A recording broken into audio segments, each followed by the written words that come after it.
नमस्कार। आज हम एक ऐसी सच्ची और दिल दहला देने वाली कहानी की तह तक जाएंगे जो बताती है कि कैसे एक मामूली सी रोड ट्रिप एक भयानक मनोवैज्ञानिक जाल में बदल सकती है। तो चलिए शुरू करते हैं। कहानी का नरेटर साहिल अपनी बात इन्हीं शब्दों से शुरू करता है।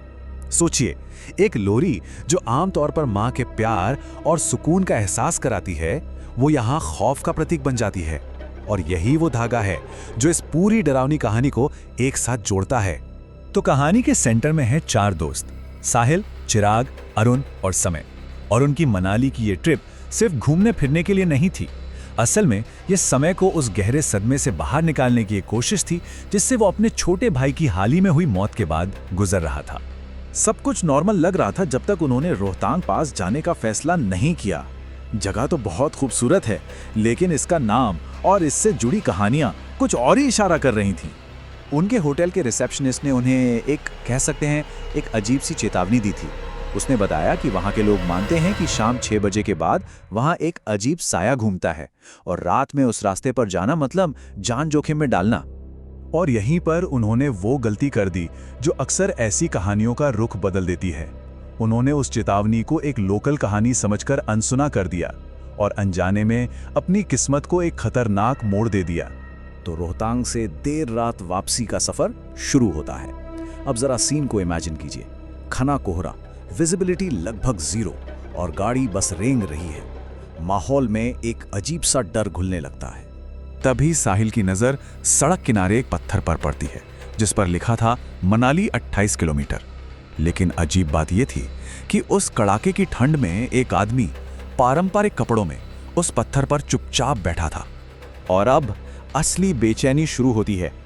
20 मिनट तक गाड़ी चलाने के बाद भी मंजिल उतनी ही दूर थी। उन्हें एहसास होता है कि वो किसी अजीब से लूप में, एक ऐसे माया जाल में फंस गए हैं जिसे वो तोड़ ही नहीं पा रहे। और यहीं से खौफ और गहरा हो जाता है। जब वो एक दूसरे से बात करते हैं तो पता चलता है कि किसी को पत्थर पर आदमी दिखा, तो किसी को एक छोटी बच्ची और किसी को तो एक काला घोड़ा दिखा। मतलब डर अब सिर्फ बाहर नहीं था, वो उनके अंदर भी घुस चुका था। जब दिमाग ही अलग अलग खतरे दिखाने लगे तो भरोसा किस पर किया जाए। इस बढ़ते शक और डर के बीच समय का बर्ताव सबसे ज्यादा चौंकाने वाला था। जहां बाकी दोस्त खौफ में थे, वहीं समय को लग रहा था कि किसी को मदद की जरूरत है। क्या ये उसका अपना दुख था जो उसे किसी और के दर्द से जोड़ रहा था, या फिर कोई अनदेखी ताकत उसे अपनी तरफ खींच रही थी? अब तक जो डर सिर्फ एक दिमागी वहम लग रहा था, अब वो एक असलियत बनकर उनके सामने आने वाला था।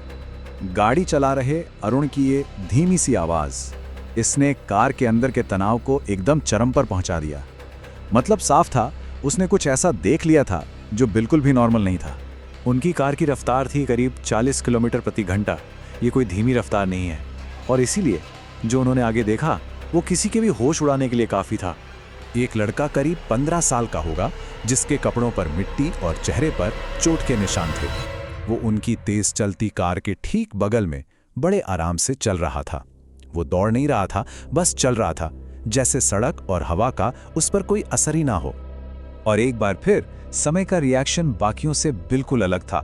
ऐसा लग रहा था जैसे वो उस लड़के से कोई अजीब सा कनेक्शन महसूस कर रहा हो, जबकि बाकी दोस्त सिर्फ मौत के डर से कांप रहे थे। ऐसा लग रहा था कि समय का दुख उसे इस अनहोनी के लिए ज्यादा वल्नरेबल बना रहा था। और ये इस घटना का सबसे ज्यादा परेशान करने वाला पल था। जब गाड़ी आगे निकल गई तो साहिल ने शीशे में देखा कि वो लड़का हाथ हिला रहा है, और समी भी उसे देखकर मुस्कुराते हुए हाथ हिला रहा था, जैसे वो किसी पुराने दोस्त को अलविदा कह रहा हो। वो जैसे तैसे वापस अपने होटल के कमरे तक पहुंच तो गए, शायद ये सोचकर कि चलो बुरा सपना अब खत्म हो गया। लेकिन कहानी का सबसे भयानक हिस्सा तो अभी बाकी था। आधी रात को साहिल की नींद एक लोरी की आवाज से खुलती है। वो देखता है कि समय आईने में खुद को देखकर वही लोरी गा रहा है जो उसकी माँ उसके छोटे भाई के लिए गाती थी। फिर समय का चेहरा एकदम डरावना हो जाता है। वो एक ऐसा सवाल पूछता है जिसे सुनकर उसके दोस्तों की रूह कांप जाती है, और फिर वो बेहोश हो जाता है। साहिल ने आईने में जो देखा उस समय नहीं था।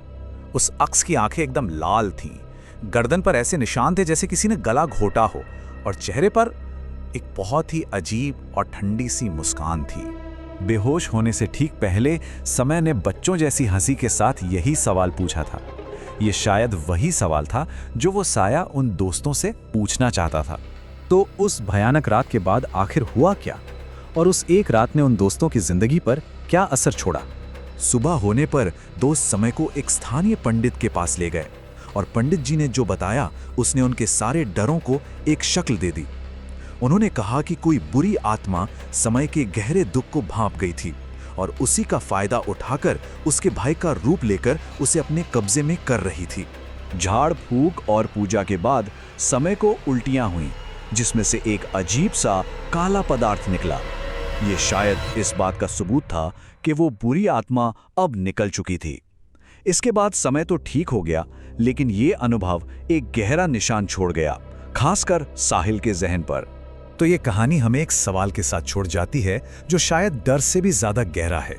क्या वो वाकई कोई बुरी आत्मा थी जिसने समय के दुख का फायदा उठाया, या फिर ये डर, सदमा और उस वीरान सड़क का मिला-जुला असर था जिसने उन्हें वहम करने पर मजबूर कर दिया? और सबसे परेशान करने वाला सवाल, क्या ये हो सकता है कि वो सच में समय के छोटे भाई की ही आत्मा थी जो भटक रही थी? इसका जवाब शायद हमेशा उस 28 किलोमीटर के घेरे में ही कैद रहेगा।